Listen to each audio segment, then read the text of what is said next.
Temps d'arrêt, le podcast sur l'art et la science du coaching, animé par Coach Frank, présenté par Très Bon Point. Bienvenue à Temps d'arrêt. Épisode 125, arbitrage dans le sport professionnel, influence de la foule, théorie de l'agression verbale et biais dans la prise de décision avec Joël Guérette, PhD-C. Bientôt PhD. Bonjour tout le monde, c'est Coach Frank qui est avec vous. Mon intention avec Temps d'arrêt, c'est de déconstruire tout ce qui touche de près ou de loin à l'art et la science du coaching. Je fais ça parce que ma mission personnelle, c'est de contribuer à la performance et au bien-être de tous les intervenants et intervenantes francophones en sport et en activité physique. C'est donc la mission numéro 1 du podcast, mais c'est aussi une mission que je tente d'accomplir en tant que professeur en kinésiologie à l'Université du Québec en Outaouais et comme conseiller au développement des entraîneurs et des professionnels qui œuvrent dans des contextes de performance. Si tu es une nouvelle auditrice ou un nouvel auditeur de Temps d'arrêt avec Coach Frank, un, je te dis merci. Et deux, je t'invite à t'abonner et évaluer le podcast sur ta plateforme préférée. Pour les auditrices et auditeurs loyaux de Temps d'arrêt, je t'invite à suivre Coach Frank PhD dans un mot sur les médias sociaux et à être un ami en partageant à un ami, comme ils disent en anglais, be a friend, tell a friend. Ça prend 5 secondes et ça va contribuer à ton développement ainsi qu'à celui du système sportif. Pour l'épisode d'aujourd'hui, mon invité est Joël Guérette. Joël est professeur adjoint à l'École interdisciplinaire de la santé de l'Université du Québec en Outaouais et directeur du programme de baccalauréat en kinésiologie appliquée aux activités physiques adaptées. Sa formation comprend un bac en kinésiologie de l'Université de Sherbrooke, un bac en psychologie de l'UQO et des études doctorales en psychologie, cheminement recherche également à l'UQO. Ses intérêts de recherche combinent ses formations en kinésiologie et en psychologie gravitant autour de l'agression et de la violence en contexte sportif. Ses travaux se penchent sur les comportements inadéquats des athlètes, des entraîneurs, des spectateurs et des personnes qui fréquentent les installations sportives. Avant de s'aventurer dans une carrière académique, Joël a travaillé comme kinésiologue pendant plus de 8 ans, intervenant autant auprès de populations avec des problèmes cardiovasculaires et musculo-squelettiques qu'auprès d'athlètes de haut niveau et de sport-études, particulièrement en hockey, mais d'autres sports également. Il a également contribué significativement à la création du bac en kinésiologie appliquée aux activités physiques adaptées de l'UQO en tant qu'agent de recherche qui accueillera sa première cohorte étudiante à l'automne 2024. Et là, je vous le dis, quand on parle de combiner travail et plaisir, Joël est votre homme. Non seulement il a une expérience multidisciplinaire, donc autant en kin qu'en psychologie, mais une expérience pratique et aussi scientifique, un bon vieux pré-académique, comme j'aime le dire. Et donc, si vous cherchez une conversation qui va toucher à l'arbitrage dans le sport professionnel, puis à mieux comprendre la perspective scientifique, mais aussi la perspective réaliste / de terrain, vous êtes à la bonne place. Ceci étant dit, cet épisode est présenté par Très Bon Point, une équipe avec les pieds sur le terrain et la tête dans les bouquins qui offre à la communauté sportive de l'accompagnement individuel, des ateliers de groupe et de la recherche appliquée à leurs enjeux. Là-dessus, tout le monde, je vous souhaite un bon podcast et surtout, je me tourne à ma droite et je dis bienvenue à notre invité, Joël. Bienvenue à Temps d'arrêt. Merci, Coach Frank. Merci de me recevoir. Merci à toi de prendre du temps en pleine préparation de lancement de bac en kin. Je suis relativement bien placé maintenant pour savoir que c'est pas les tâches qui manquent en ce moment. Effectivement. Écoute, tout nouveau programme de bac dans un tout nouveau département. Tout est à créer. Écoute, il n'y a rien de plus intéressant que d'avoir une page blanche et de pouvoir faire ce qu'on veut avec. Je dis ce qu'on veut. Le programme, ça fait très longtemps qu'on travaille dessus avec des professeurs qui sont calés dans la kinésiologie et l'activité physique adaptée, donc on ne part pas vraiment de rien.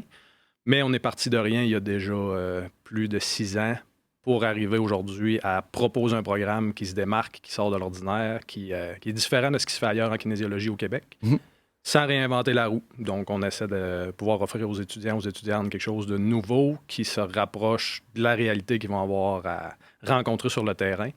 Donc, oui, beaucoup de tâches à faire, mais écoute, beaucoup de tâches très stimulantes avec une équipe extraordinaire. Donc, je suis vraiment content de l'endroit où je suis en ce moment dans ma carrière. Ah, super. C'est le fun d'entendre de 1.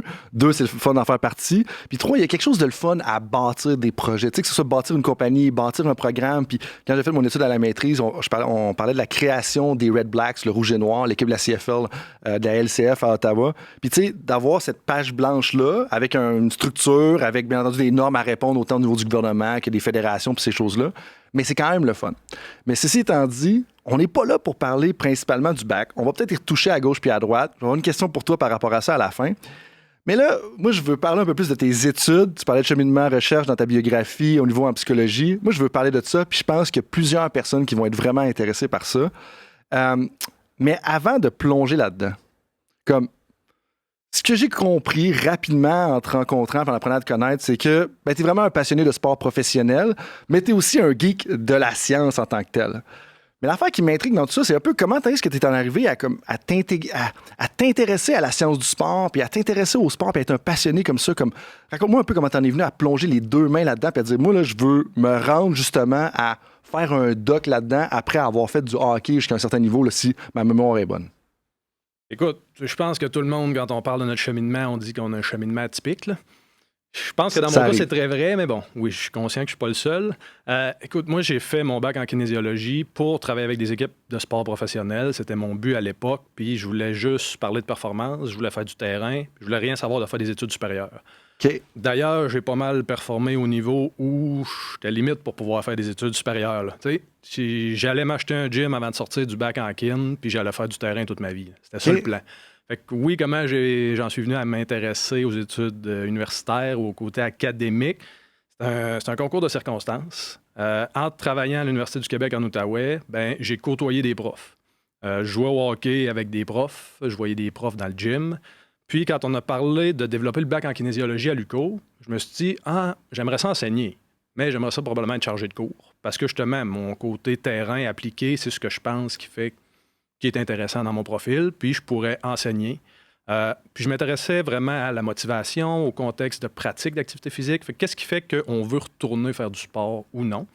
Je disais, peut-être une petite maîtrise en psycho, puis je donnerai des charges de cours quand le programme arrive. Plan initial. Ce qui est arrivé, c'est que j'ai rencontré mon directeur de recherche, justement en jouant au hockey avec, puis parce qu'il venait s'entraîner au gym. Puis de fil en aiguille, j'ai réalisé que si je voulais travailler avec lui, si je voulais étudier à l'UQO, il n'y avait pas de maîtrise en psycho. Il y avait un doctorat. Puis il ne l'avait pas tout à fait. C'était un doctorat recherche qui s'en venait.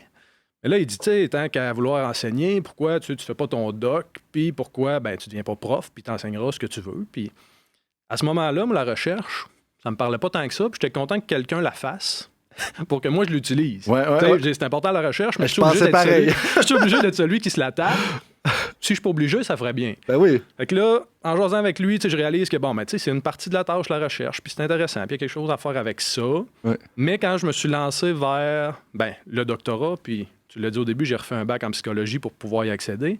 Mais quand je me suis relancé dans le bac, c'était pas nécessairement dans l'objectif de faire de la recherche. Moi, je voulais enseigner, puis faire de la recherche, ça allait faire partie du cheminement, puis je m'étais dit que j'allais découvrir ça.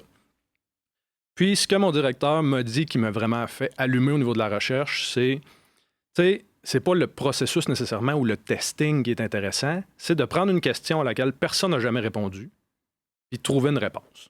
Et là, ça m'a fait réfléchir longtemps. Puis je suis comme, oui, c'est intéressant, jusqu'à temps de moi trouver une question qui m'intéressait vraiment puis à laquelle personne n'avait répondu. Puis là, je suis dit, OK, c'est ça qui est cool dans la recherche. Puis j'ai vraiment appris un goût à la recherche que je soupçonnais pas moi-même.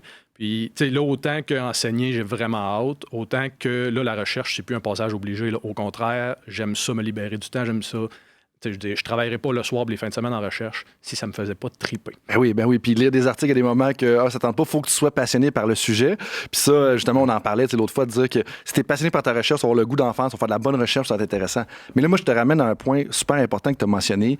Comment est-ce qu'il faut commencer par une question? Ouais. Puis ça, je trouve que des fois, on se pose pas assez la question pour pas faire un mauvais jeu de mots, là, mais malgré que j'ai le droit de faire des jokes de papa, j'ai le droit à 3 par épisode. Juste 3?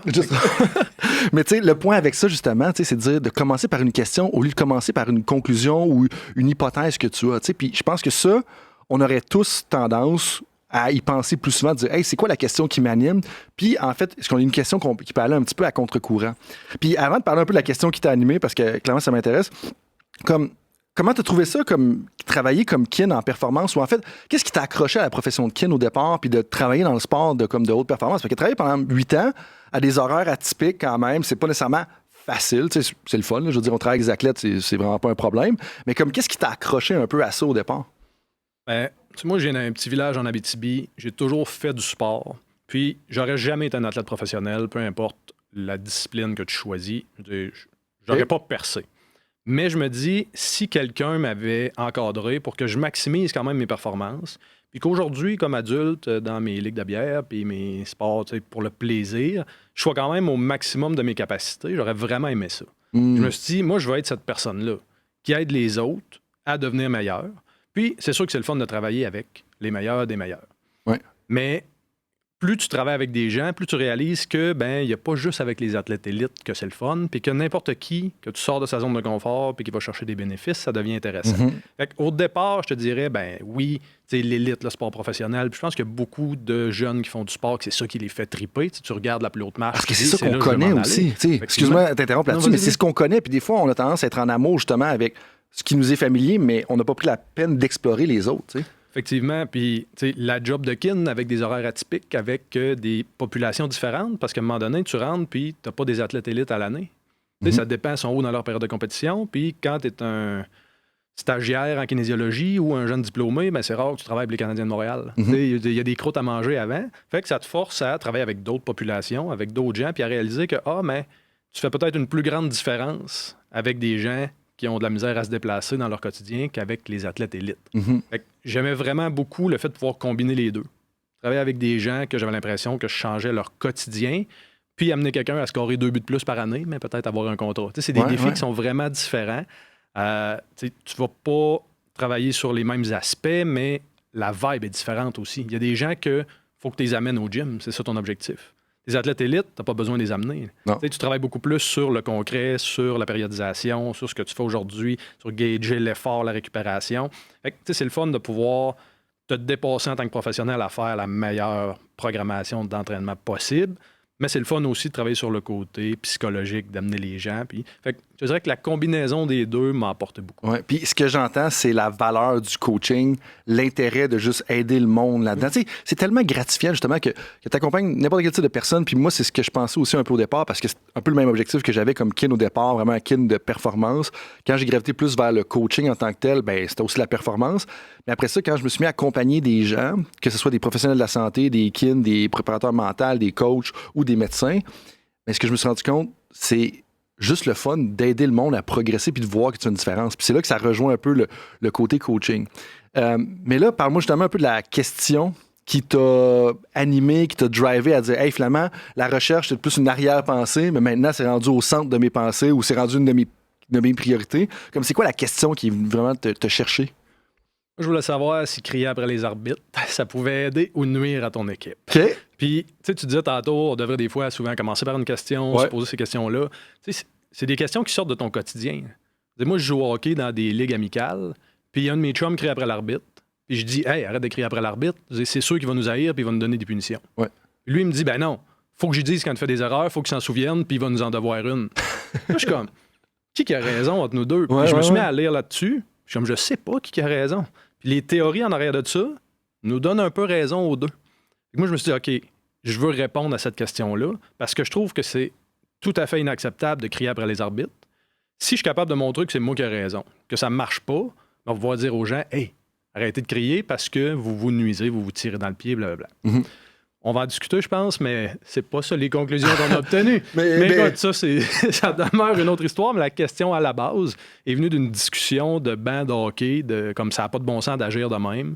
Puis allons voir c'est quoi les répercussions réelles de ce comportement-là. Tu sais, la valeur juste d'être attentif, d'observer. Tu sais, des fois, comme on cherche activement qu'est-ce qu'on devrait soit rechercher ou qu'est-ce qu'on devrait faire, mais des fois, juste de s'asseoir puis d'observer ce qui se passe au quotidien, des fois, l'idée te vient à toi-même juste par une conversation sur un banc de hockey. Mais là, justement, comme tu as dit, les deux, on a un peu raison. Qu'est-ce que tu veux dire par là? En fait, le projet, là, à partir de cette question-là, je l'ai tourné vers les arbitres de baseball majeur. De la Ligue de baseball majeure, voir est-ce que les arbitres qui se font crier après, parce que c'est un sport où on se fait vraiment crier après, est-ce que ces arbitres-là, après s'être fait crier après, ils donnent des avantages à l'équipe qui s'est critiquée ou au contraire, sont plus sévères envers eux autres? Fait que, première chose que tu fais quand tu fais un travail scientifique, tu vas voir la littérature, c'est quoi les théories en arrière, puis qu'est-ce que ça dit. Puis là, j'ai regardé les théories de l'agression verbale. Fait que, on sort du contexte sportif au départ, on veut regarder globalement dans ta tête que c'est qui se passe après t'être fait crier après. Puis il y a deux théories contradictoires. Une qui dit, si quelqu'un te crie après, ça va briser ta relation avec cette personne-là, puis elle ne voudra pas te donner raison. Fait que si je crie après l'arbitre, il va m'haïr, Puis la prochaine fois que je vais crier après pour, mettons, me faire caler une balle parce que je suis au bâton, puis ça m'avantage, ben, il y a plus de chances qu'il me donne une prise. Parce que il m'aime plus, on a brisé notre relation, on a brisé notre contact. Fait que d'un côté, il y a ça, mais de l'autre côté, il y a aussi une théorie qui dit que de se faire crier après, c'est une punition sociale. Et on voudrait éviter cette punition-là. Fait que pour pas que la même personne me recrie après, consciemment ou non, il se peut que je me dirige dans la direction de sa critique la prochaine fois que j'ai une décision à prendre parce que je veux pas que cette personne-là me crie encore après. Fait que selon juste les théories de l'agression, ça peut marcher de crier après l'arbitre, ça peut nuire de crier après l'arbitre. Puis il n'y avait pas de projet dans le monde du sport spécifiquement qui regardait laquelle des deux théories semblait prendre le dessus. Avant d'aller dans le monde du sport, comme est-ce que il y a des hypothèses sur quand est-ce qu'une s'applique plus que l'autre? Parce que, tu sais, quand tu parlais de ça, moi, je pensais aux gens autour de moi, aux collègues, plus dans le sport, là, on s'entend, là, peut-être, je pense que dans les bureaux universitaires, les gens se crient moi après, ben, je suis pas dans toutes les universités du Québec, là, à date, des autres, c'est pas arrivé encore. Mais le point avec ça, c'est que je me disais, probablement que les caractéristiques personnelles vont influencer quand est-ce que c'est valide ou pas, voulant dire que, tu sais, si t'as une personne qui est orgueilleuse, mais comme elle va vouloir, tu sais, se défendre puis maintenir son bout, peut-être plus que l'autre. Fait que là, la première théorie, si j'ai bien compris, serait plus applicable. Mais si t'as des personnes qui veulent plus plaire dans leurs caractéristiques personnelles, peut-être que la deuxième théorie va être applicable. Fait que moi, je me disais, est-ce qu'il y a comme des pistes qui nous disent, ah, ben, dans le scénario A, il y a tel type de théorie s'applique plus, etc.? Bien, effectivement, ça va dépendre de chaque individu. Ça va dépendre de chaque circonstance. Fait que oui, mettons la personnalité, là, tes exemples sont bons. Ma personnalité, c'est peut-être moi de me fermer puis de pas vouloir avoir tort ou moi, c'est pas vrai que tu vas me dire quoi faire. Puis là, c'est sûr que je m'en vais à l'encontre. Les chances sont bonnes que ce soit plus la théorie qui dit que tu brises la relation, mais ça marche pas. Je te confirme que mes coéquipiers au volleyball le lundi soir, ils ont compris que si tu me disais quelque chose de même, j'allais aller à l'encontre puis j'allais répondre. La théorie 1 s'applique. Écoute, ça peut être une bonne stratégie pour te faire faire ce qu'ils veulent, mais en te demandant l'inverse. Puis c'est ça, il y a d'autres gens qui veulent pas déplaire, puis justement, se faire crier après, ça risque assurément de les amener après ça à se commettre, à aller dans la direction de la personne. Ouais. Mais malgré ces personnalités-là, dépendant dans quel contexte tu mets ces personnes-là, ben il se peut que ce soit pas leur trait de personnalité qui prennent le dessus, mais que ce soit leur obligation ou en tout cas certaines autres contraintes. Par exemple, un arbitre, ben il y a son superviseur qui va y avoir donné des consignes avant. Fait que si le superviseur il a dit « OK, quand tu te fais crier après, ben là, tu ne donnes pas d'avantage assurément à la personne qui t'a crié après, même si c'est quelqu'un qui normalement aurait peut-être tendance naturellement à. Ouais. Là, ça fait plein d'informations à traiter en même temps. Puis tu ne sais pas nécessairement laquelle des informations va être dominante au moment de prendre une décision ultra rapide avec plein d'informations souvent incomplètes. Ouais. Fait que oui, il y a quand même des caractéristiques personnelles qui vont influencer, mais ça ne veut pas dire que chaque fois que tu cries après quelqu'un dans une même situation ou avec une même personnalité, tu vas avoir le même résultat. C'est ça qui va être important là, de démystifier aussi au niveau des arbitres. C'est que, tu sais, oui, il y a des tendances, puis on va parler de mes résultats éventuellement. Il y a une tendance il y a des circonstances très précises où peut-être ça peut fonctionner de crier après l'arbitre, mais ça ne veut pas dire que tu devrais tout le temps crier après l'arbitre, puis ça marche à chaque fois avec chaque personne. Puis si on pense par exemple à quelqu'un qui a tendance à plier puis aller dans la direction de que la personne qui crie après lui demande, mais peut-être que si ça fait 42 fois que tu cries après pour absolument rien, cette personne-là va se fermer puis va devenir comme toi qui joue au volleyball puis va dire « Tu me diras pas quoi faire, il n'y en a pas question. Ouais. » Fait que c'est ça, il y a quand même tout un contexte autour de ça. C'est des facteurs qui sont importants à prendre en considération. Là. Très bon point que tu as apporté. Ouais. Ça ne veut pas dire nécessairement qu'ils vont prédire à 100% le comportement qui va être obtenu. Ce que tu dis, c'est que, mettons, chaque fois que tu vas crier à l'arbitre ou tu vas parler de façon agressive ou tu vas agresser verbalement quelqu'un, c'est pas nécessairement le même résultat. Puis là, je veux juste cautionner tout le monde au sens. T'es pas en train de recommander de crier après les gens ou de faire des agressions verbales. On en discute pour voir après ça, puis on va y arriver, tu sais, à qu'est-ce qu'on devrait retenir de ça, comment est-ce qu'on devrait l'appliquer. Puis là, justement, comme vas-y dans les résultats, là, ça fait quelques fois que tu t'en parles, tu l'as comme sous-entendu, comme qu'est-ce qui est ressorti un peu par rapport à ça? Parce que est-ce que ça marche ou est-ce que ça marche pas? Dans le contexte très précis dont je vais te parler, ça marche. Ouais, je sais. Mais c'est pas ça que t'avais en tête au départ, hein, je pense. Moi, j'espérais que ça aille dans l'autre sens parce que, tu sais, fondamentalement, ce que je souhaite, c'est diminuer l'agression et la violence dans le contexte sportif. Fait que quoi de plus facile que de dire que ça marche pas pour essayer de modifier le comportement? Puis, tu sais, on va se le dire, souvent les gens qui crient après les arbitres, ben c'est parce qu'ils veulent gagner. Tu sais, il semble qu'il y a eu une injustice, puis là, ils disent « OK, ben là, je veux que les prochaines décisions soient à mon avantage parce que j'ai été brimé, blablabla. » Fait que c'est tout le temps dans l'objectif de gagner. Fait que si tu leur dis, hey, crie après l'arbitre, ça te nuit, tu vas peut-être allumer la même lumière pour gagner, crie pas après l'arbitre. Fait que moi, j'aurais vraiment aimé ça, que ce soit ça les résultats. Mais bon, la science, c'est pas moi qui décide de mes résultats, puis c'est pas mes valeurs qui vont déterminer ce que je vais montrer comme résultat non plus. Fait que ce qu'on a observé, en fait, dans mon projet de recherche avec mes directeurs, c'est que dans la Ligue de baseball majeure, les joueurs, puis les entraîneurs, là, managers et coachs, qui crient après les arbitres au marbre, puis qui se font éjecter de la partie. Fait qu'il faut que ce soit une agression qui est excessive. Parce que si c'est juste tu cries du dugout, ben tout le monde crie toute la game, puis je sais pas à quel point tu as dépassé les limites. Ouais. Mais si tu dépasses les limites au point de te faire éjecter de la partie pour la raison spécifique d'avoir critiqué la zone de prise, ben après que tu te sois fait éjecter, ton équipe va recevoir des décisions avantageuses de la part de l'arbitre au niveau de la zone de prise. Donc ton équipe, quand elle est au bâton, va recevoir moins de prises. L'équipe adverse, quand elle est au bâton, va recevoir plus de prises. Fait qu'il y a même un avantage double d'avoir crié après l'arbitre au point de te faire éjecter. C'est fou parce que, tu sais, justement, je regardais un peu les résultats, en fait, la méthode de l'étude. Mais si mes chiffres sont bons, puis si ma mémoire est bonne, là, ma mémoire écrite, là, pour ceux-là qui regardent la version vidéo, là, bon, vous avez regardé 2010 à 2019, puis vous avez analysé 153 255 lancés. Je sais pas si la stat, tu t'en rappelles en tant que tel, mais comment est-ce que vous êtes arrivé à conclure ça? Parce que là, c'est quand même fou, parce que dans le fond, si tu fais juste crier du dugout, OK, parfait, ça n'a pas d'impact. Mais si tu te fais mettre dehors, par exemple, ça a un impact. Et là, moi, l'affaire il y a deux affaires. Un, je suis vraiment curieux de savoir de comment est-ce que vous êtes arrivé à ça. Parce que, puis, en fait, je pense que tes résultats renforcent ta crédibilité comme chercheur, voulant dire que tu avais une idée, puis tu as eu les résultats contraires. Pour moi, comme je veux dire, c'est la plus belle preuve de crédibilité d'un chercheur, c'est-à-dire que comme tu as une idée, puis finalement, tu arrives au contraire, ça veut dire que tu as fait ta job comme chercheur. Mais le point avec ça, c'est comment est-ce que tu es arrivé à ça? Puis deux, comme c'est quoi le message? Est-ce qu'on est en train de dire au coach de U15 de dire OK, crie après l'arbitre, arrange-toi pour crie après l'arbitre au point de te faire mettre dehors. Je pense pas que c'est ça le message qu'on envoie, mais il y a ces deux volets-là, puis commence par lui que tu veux. Soit un, comment vous y êtes arrivé, puis deux, c'est quoi le message à retenir dans tout ça? Ouais, je vais commencer par comment il est arrivé, mais le message, on passera du temps dessus, oui, parce que le message, il y a une différence entre voici ce qu'on a observé, puis voici ce qu'on recommande, voici ce qu'on suggère, puis voici ce qui est éthiquement correct aussi. Ouais. Mais justement, c'est un débat philosophique qui pourrait durer des heures et des heures, mais on va ouvrir la porte quand même tantôt.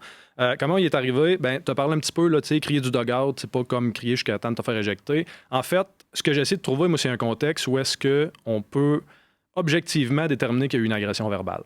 Fait que comme les joueurs n'ont pas des micros sur eux autres, puis que je peux pas les écouter dans toutes les games, je peux pas savoir ce qu'ils se disent du dugout. Au baseball, puis c'est pour ça qu'on a choisi cette discipline-là, c'est le sport de stats par excellence, là, on le sait bien.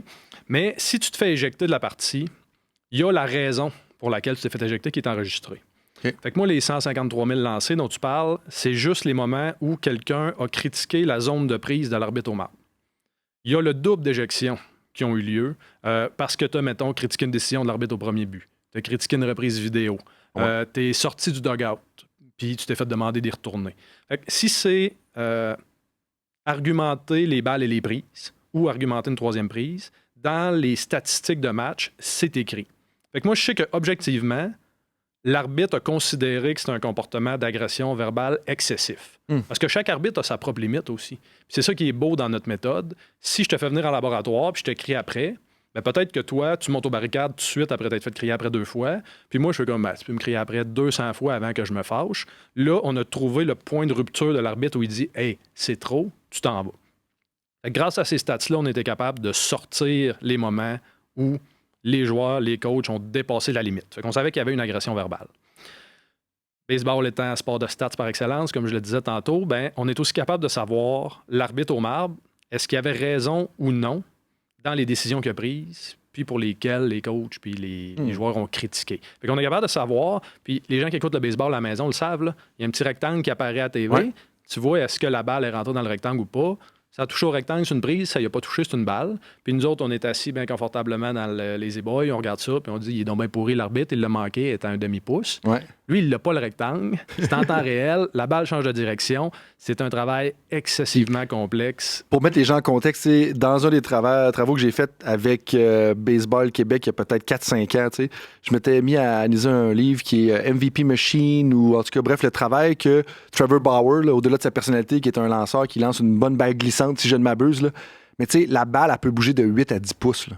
Comme 8 à 10 pouces de mouvement sur une balle, c'est quand même incroyable. Puis là, je suis pas sûr que c'est en pouces, là, mais tu sais, pensez à ça comme, OK, on se dit, hey, c'est facile de prendre cette décision-là, mais quand la balle part, puis que ça bouge autant, puis que, toi, il faut que tu l'analyses où est-ce qu'elle passe, tu sais, c'est un peu mal fait dans un sens où est-ce que c'est un rectangle, mais en réalité, ça devrait être comme un cube, tu sais, de dire, parce que c'est à un moment précis où est-ce que ça passe le devant de la plaque, où est-ce que c'est exactement, mais l'affaire, c'est que le moment précis où est-ce qu'elle passe en avant de la plaque, puis où est-ce qu'elle tombe dans le gant, là, c'est pas la même affaire. Là. C'est pas comme si c'était si facile que ça à juger. Là. Fait que, bref, ça me fascine, puis je sais que c'est pas scientifique ce que je viens de dire. Ben, c'est basé quand même sur un livre, là, le commentaire de Trevor Bauer.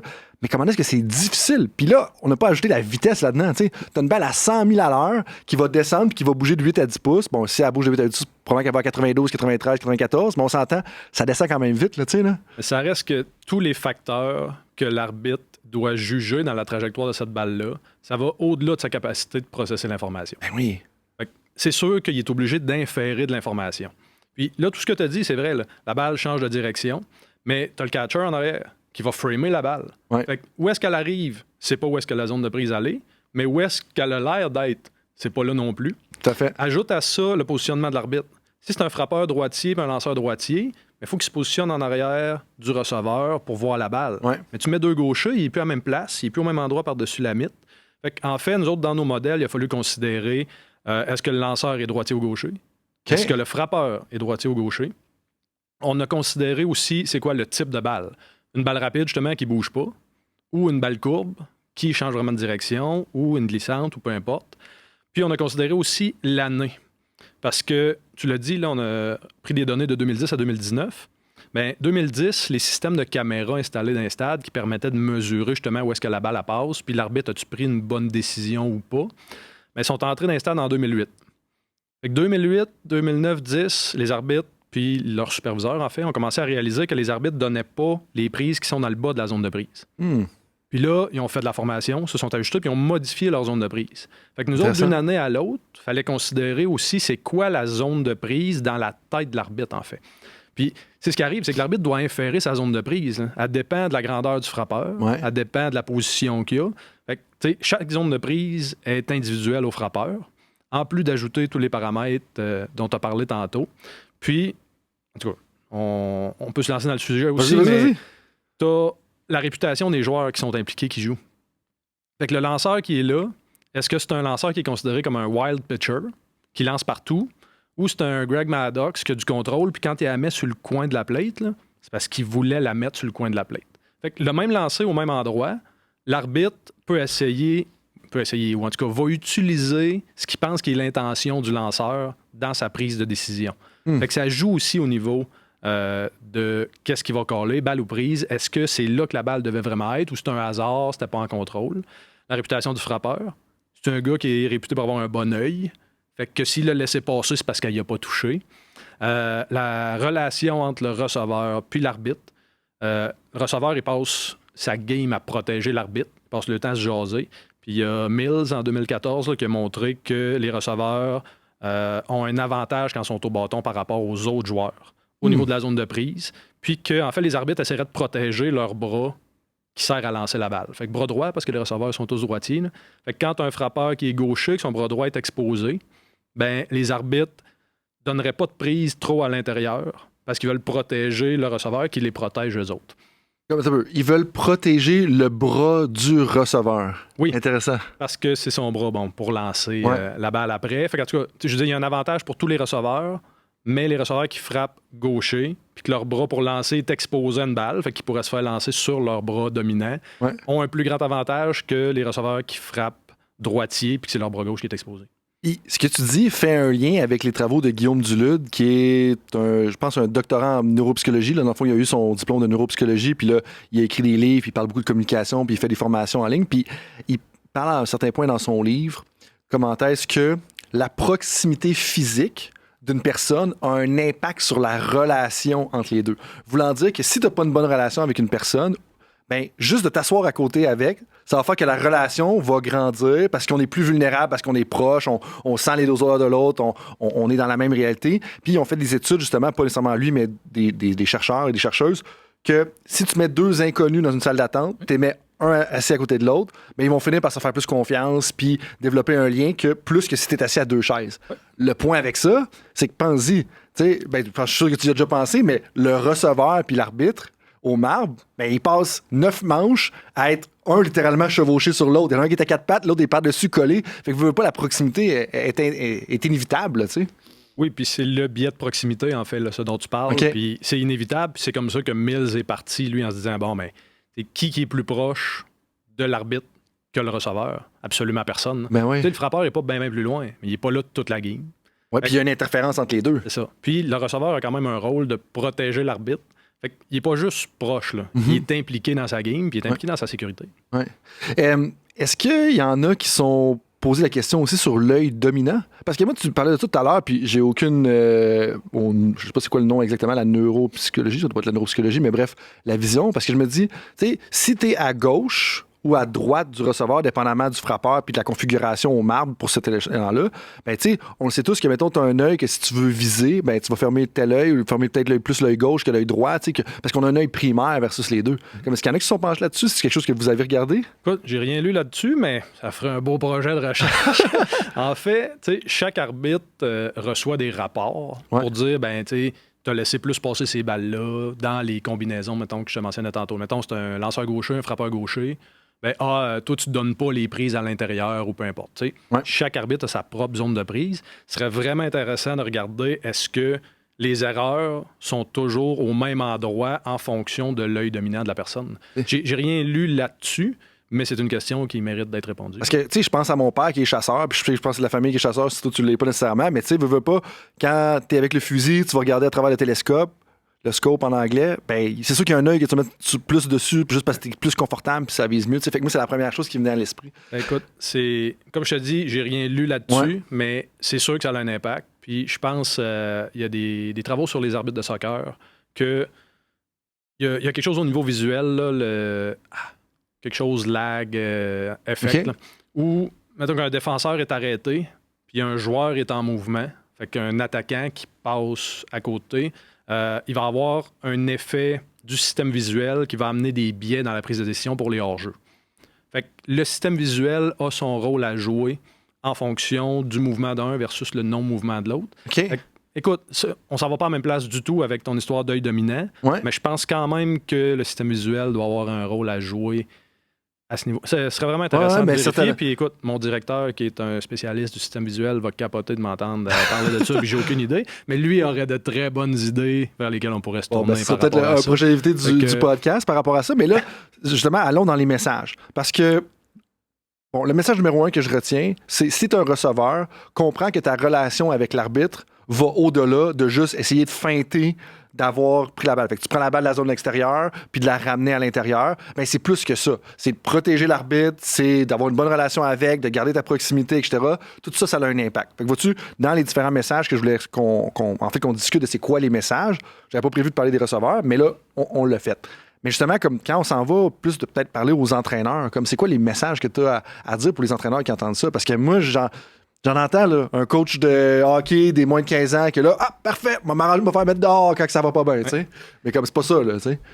C'est pas ça. Puis, ce qui est dangereux, en fait, avec mes résultats, c'est que le message soit vraiment mal interprété, puis que le monde dise, hey, crier après l'arbitre, ça marche. Puis écoute, j'ai été cité dans quelques journaux, puis le titre, c'est La science le dit, on devrait toujours crier après l'arbitre.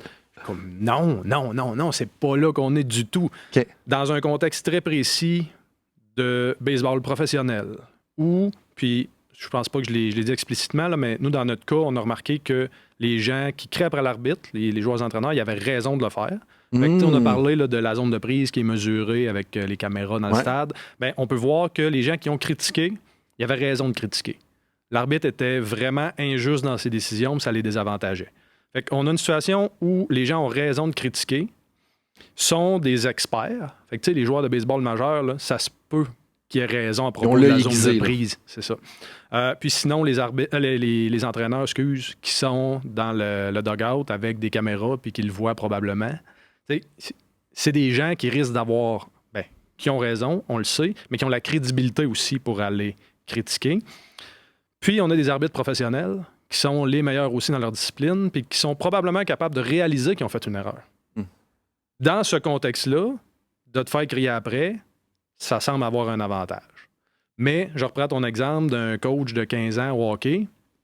Mais est-ce que le coach a la crédibilité nécessaire? Est-ce qu'il a raison de crier après l'arbitre?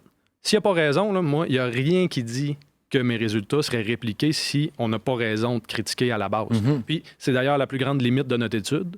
On a pris des données écologiques. On ne pouvait pas contrôler dans telle situation, on chiale pour rien, dans telle situation, on chiale puis on a raison. Ouais. Fait que ça, on ne peut pas généraliser au fait que toutes les situations, chialer pour chialer, ça marche. Fait que ce coach-là, s'il chiale pour rien, après un arbitre qui ne pense pas qu'il a fait une erreur, puis qui n'a pas la crédibilité pour le faire, peut-être que là, on s'en va vers la théorie de « je brise ma relation avec l'arbitre ». Puis là, l'arbitre va t'en donner plus des pénalités. Puis je suis sûr que les gens qui vont dans les arénas vont l'avoir vu. Tu sais, un arbitre qui ne veut plus aller parler avec le coach au banc puis qui donne que des pénalités à son équipe, même s'ils sont mérités, des fois, il va en laisser aller de l'autre côté, puis il va juste coller celle de cette équipe-là, la relation est brisée. Fait que moi, mon message, clairement, c'est pas crier après tout le monde tout le temps. Là. On a réussi à montrer que très spécifiquement, dans une situation précise, ça pourrait marcher. Ouais. Je pense que je vais passer ma carrière à essayer d'analyser les autres types de situations puis voir quand est-ce qu'on peut en ressortir des avantages. Puis tu l'as mentionné en début de discussion, là, la personnalité de chaque personne. Fait que chaque arbitre, moi, j'arrive puis je dis « les arbitres de la Ligue de baseball majeur ». Mais peut-être qu'un arbitre précis, tu crées après, puis c'est sûr qu'il est moins à ton avantage. Puis l'autre, tu crées après, puis ça marche à tous les coups. Ouais. Mais on n'a pas assez d'éjection de la part de chacun des arbitres pour se permettre d'isoler puis de dire lui, ça marche pas, parce que je sais que les équipes paieraient très cher pour se faire dire lui, tu écris après, lui, tu écris pas après. Je suis pas capable de me permettre ça. Ça va dépendre aussi de la journée, du moment dans l'année, tout ça. Tu sais, certaines personnalités qui vont répondre différemment dans les séries éliminatoires ou en saison régulière. Puis ce que tu mentionnais me fait penser à la grille d'observation. Fait que des fois, quand je travaille avec des entraîneurs, j'ai une grille d'observation de 23 comportements. Tu peux y renforcement positif, silence, questionnement. Mais tu as aussi la critique. Puis ce que tu amènes là me fait penser que il faut vraiment être judicieux quand on utilise la critique / le renforcement négatif ou la punition, si on veut, parce que ce que tu dis en bout de ligne, c'est qu'il faut que ce soit légitime. Puis il n'y a rien de plus frustrant, pense au niveau du leadership. Quand tu te fais critiquer pour quelque chose qui n'est pas légitime, tu le sais, tu le sens, puis tu es comme genre, non, va donc dans les fleurs, là. Va donc péter dans les fleurs, comme la critique que tu m'as faite là, comme non, ça marche pas. Mais quand c'est légitime, là, puis ça vient d'une source qui est crédible. Puis tu sais, il y a tout le temps l'enjeu de crédibilité. Quand tu te fais crier après, peut-être par un parent qui n'a jamais été impliqué dans le hockey, dans les estrades, c'est un arbitre, tu es juste comme, cancel, là, comme, tu sais, honnêtement, là, ça fait pas de sens. Là.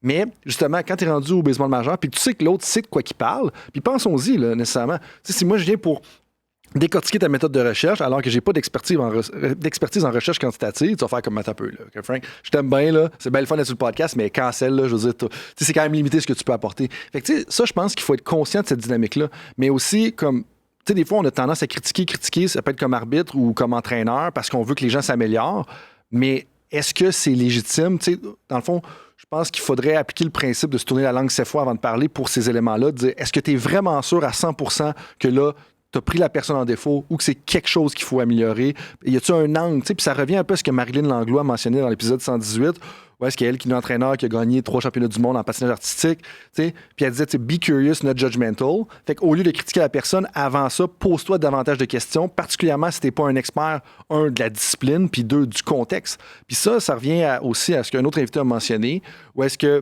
tu sais, il y a un gros dicton en ce moment ou une tendance dans le sport de haute performance ou juste dans le sport en général qui dit « data is king », dans le fond, que plus que tu as de données, les données sont rois. Mais ce qu'il a mentionné justement Félix Croteau, c'est « context is God ». Fait que le contexte, c'est Dieu. Mais voulant dire que il faut vraiment penser au contexte avant d'appliquer un type de comportement. Puis là, justement, on revient à l'arbitre dans une ligue des moins de 15 ans. Probablement que c'est pas le même contexte que quelqu'un qui se fait payer des centaines de milliers de dollars par année, entouré de plein de millionnaires, que ça fait 20 ans qu'ils jouent au baseball, qui font que ça, regarder des vidéos là-dessus. Fait que c'est sûr que la critique, avant de justement le mettre dehors, ou la critique, tu vas la recevoir différemment que si toi, tu es un arbitre à temps partiel dans une ligue de personnes qui font que ça à temps partiel, puis que l'entraîneur, c'est un papa de joueur ou une maman de joueur. T'sais. Fait que ça, je pense que c'est vraiment important, puis il faut pas l'oublier. Et je pense que c'est un message clé à retenir pour les critiques qu'on va faire en général dans plein de contextes, que ce soit personnel ou professionnel. Je suis 100% d'accord avec toi. C'est vraiment important de tenir compte du contexte, de ne pas généraliser ces résultats-là puis de dire « OK, crier, ça marche tout le temps ». Puis, il faut penser que nous autres, on n'a pas regardé non plus, y a-t-il une autre stratégie qui fonctionne? Rien me dit que si tu vas juste dire à l'arbitre qu'il s'est trompé, au lieu de l'engueuler jusqu'à temps qu'il te mette dehors, que ça n'aura pas le même effet. Parce qu'en fait, ce que tu veux, c'est lui dire qu'il y a eu une injustice. Puis une fois qu'il sait qu'il y a une injustice, mais c'était-tu nécessaire de passer par la crainte d'avoir la punition sociale, de me faire crier après la prochaine fois? Ou si tu fais juste y mentionner qu'il a fait une erreur, c'est assez pour y mettre dans la tête, puis il va essayer de rebalancer pour être juste, parce qu'en fait, l'arbitre veut être juste le plus possible. Ouais. Fait que rien dit que c'est obligé d'être une critique qui est violente puis qui est agressive. Dans le contexte très précis, on voit que ça marche. On pourrait reprendre le contexte très précis, utiliser un autre comportement, puis voir est-ce que ça marche aussi. Fait que je suis d'accord avec toi qu'il faut se poser la question, là, à quel point j'ai besoin de crier après la personne. Là? C'est-tu la seule option que j'ai dans ma manche? J'espère que non, sinon tu as du travail à faire comme coach. Là. Ça revient à la question de recherche. La question de recherche que vous avez posée, c'est est-ce que crier, ça marche ou non? Vous n'avez pas exploré quel est le comportement préférable pour obtenir un changement de décision des arbitres ou obtenir des décisions favorables. Puis, est-ce qu'il y a des projets de recherche qui sont en cours à ce sujet-là? Parce que je pense qu'il y a plein de personnes, particulièrement une personne à qui je pense qui est coordonnateur de l'arbitrage d'un sport en particulier au Québec, tu sais, qui dirait comme « Hey, je veux savoir c'est quoi les autres options », puis peut-être qu'on pourrait même éduquer les entraîneurs, les parents, toutes les personnes qui sont dans l'enceinte sportive, si on veut, à dire « Hey, voici le type de comportement qui semble être préférable ». Écoute, je pense que ça va être le résultat de ma carrière de chercheur, d'essayer d'explorer toutes ces questions, ces options-là. Là, à court terme, le projet que je veux monter, puis en fait, il a déjà été réfléchi puis discuté avec quelques chercheurs qui vont être collaborateurs, là, mais j'ai dit tantôt qu'il y avait une grosse lacune, nous autres, dans notre projet, qui était que les gens qui critiquent ont raison. Fait qu'on veut, en laboratoire, contrôler pour éliminer le fait que l'arbitre a déjà pris des décisions. Puis, ces décisions-là ont vraiment désavantagé une des deux équipes pour voir est-ce que, en fait, c'est un make-up call, que j'essaie juste de rééquilibrer mes décisions, ou est-ce que j'ai pas pris aucune décision encore, la première que je prends, je me fais crier après, boum, parce que je me suis fait crier après, ça modifie mon comportement. Fait qu'on veut commencer, en fait, notre projet, là, on voulait isoler laquelle des deux théories est dominante. Fait qu'est-ce que crier après l'arbitre, ça peut t'avantager. Maintenant, on va essayer de spécifier le contexte. Est-ce que tu enlèves l'avantage réel ou l'injustice réelle que l'arbitre a créée? Est-ce que ça marche encore? Puis on va évoluer comme ça vers, OK, quel autre comportement on pourrait faire à la place? Est-ce que ça marche aussi bien, etc., etc. En fait, ce que j'essaie de faire pour l'instant, c'est de décortiquer l'impact de la violence pour réussir à utiliser ces informations-là pour la diminuer, la violence. Mm-hmm. Si, dès le premier projet, on avait dit « Hey, crier après l'arbitre, ça marche pas », là, on aurait pu faire des formations pour les joueurs, les entraîneurs, les spectateurs, etc., pour leur dire « Bon, regarde, ça nuit, arrête de crier après l'arbitre. C'est pas juste pas fin, c'est pas juste éthiquement questionnable, c'est aussi nuisible pour ton équipe. Mm-hmm. C'est pas ce qu'on a. Fait que là, qu'est-ce qu'on fait? On va-tu vers les arbitres? Puis c'est ce que je pense qui est le message à passer aux arbitres. Là. Les arbitres, une fois qu'ils vont savoir que ce biais-là existe, qu'ils peuvent donner un avantage à quelqu'un qui leur a crié après, formons-les pour qu'ils arrêtent de donner cet avantage-là. S'ils arrêtent de donner l'avantage, puis là, mettons, dans 10 ans, on refait l'étude avec le baseball majeur, puis là, on réalise, après que les arbitres soient fait crier après, ils ne donnent plus d'avantage à l'équipe qui leur a crié après, là, déjà, t'enlèves un incitatif à être agressif, à être violent, etc. Là, tu vas me dire que les caméras sont rentrées dans un stade, qu'il va y avoir des zones de prise automatique dans 10 ans, puis je serai pas capable de refaire le projet. Je suis au courant, puis je suis bien déçu de ça. Mais écoute, ça aurait été un beau suivi à faire. Est-ce que c'est confirmé que ça s'en va là, que c'est sûr qu'un jour, on va enlever les arbitres? En tout cas, je suis pas dans les décideurs de la MLB, mais je pense que ça s'en vient. Si c'est pas l'année prochaine, c'est l'autre. Là. Ah ouais, OK. Ouais, en tout cas, il y a beaucoup de systèmes qui ont été testés depuis longtemps. Là. Je parlais avec Mark Griffin il y a quelques années, là, qui est analyste RDS, puis il disait que dans les mineurs, à ce moment-là, il y avait un projet pilote avec des vibreurs. Je pense que c'était dans le 2A, puis là, je veux pas mal citer Mark, là, mais en tout cas, les arbitres avaient des vibreurs dans les poches, puis là, si c'est une balle, ça vibre à gauche, si c'est une prise, ça vibre à droite ou l'inverse. Puis ils ont testé, puis à cette époque-là, le problème, c'était la vitesse de transmission d'informations. Un match de baseball, c'est déjà interminable. Fait que si en plus, là, il faut que tu attendes le signal pour donner la prise de la balle, blablabla.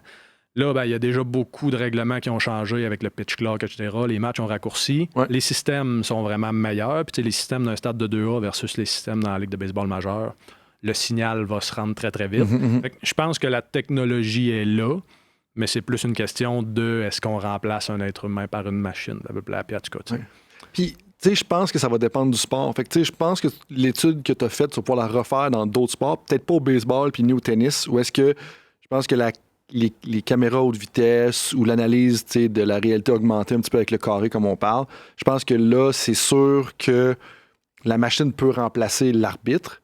T'sais, au soccer, au hockey, au football américain, jusqu'à quel point? T'sais? Pour exemple, au football américain, le positionnement de la balle, qu'est-ce qui se passe au niveau des essais? Je pense que ça va. Mais je pense que ça va être difficile d'arriver avec quelque chose d'informatisé. Puis là, peut-être que je suis pas assez conscient au niveau de ce qui se passe, au niveau de l'intelligence artificielle. Mais tu sais, pour les pass interference, je me rappelle c'est quoi l'expression française, les retenues, les appels de retenue, les hors-jeux, peut-être que ça pourrait se faire et tout ça, mais je pense qu'il y a des appels dans certains sports, comme au hockey, à la vitesse à laquelle ça se passe, que je me demande si justement, ça va tout devenir automatique. Je pense que ça va pas se transférer dans d'autres sports. Je pense qu'en fait, ça dépend de la pénalité, de la règle que tu essaies d'appliquer. Quand ça peut être objectif, comme là, la zone de prise, tu donnes un très bon exemple avec le tennis. Là. C'est une ligne, la balle touche-tu la ligne ou elle touche pas la ligne. Tu n'as pas à te poser une question plus que ça. Versus retenue, là, la main est parallèle au sol, mais est-ce qu'elle la grippe, est-ce qu'elle empêche le joueur d'avancer, est-ce que c'est ça? Il y a du subjectif là-dedans. Puis, on le voit dans certains projets là, avec les arbitres aussi, que les décisions que tu as prises en début de match vont influencer les décisions que tu vas prendre après. Fait que est-ce que le geste, mettons, de retenue, qui est à la limite, je l'ai laissé passer 3 fois, là, je devrais continuer de le laisser passer pour être équitable avec tout le monde. Fait que ce que tu calls en début de match, ça devient un peu ton standard pour la suite aussi. Fait que, tu sais, une prise, normalement, que tu sois au début ou à la fin du match, elle touche la ligne, elle touche la ligne. Ouais. Service au tennis, même affaire, les hors-jeux au hockey. T'sais, au hockey, le hors-jeu, c'est la ligne, ton patin, tu traverses ou pas. Mais après ça, retenue, puis charging, puis blabla, les punitions, coude. Là, il y a un côté plus subjectif. Interférence, tu sais. On voit que dans certains sports, les arbitres peuvent revoir les séquences, mais ça demeure l'arbitre qui va prendre la décision. Ouais. Ça peut pas être une machine qui va la prendre à sa place. Fait que je suis d'accord avec toi que peut-être qu'il y a des connaissances en intelligence artificielle qui vont nous amener à quelque part plus tard, mais pour le moment, je pense que l'intégration de la technologie se fait bien pour les règles qui sont très objectives. Mais quand on tombe dans le subjectif, ça demeure le jugement de l'être humain. Puis, tantôt, je parlais que une balle qui rentre avec de l'effet, c'est trop grand comme quantité d'information pour le système de prise de décision de l'être humain.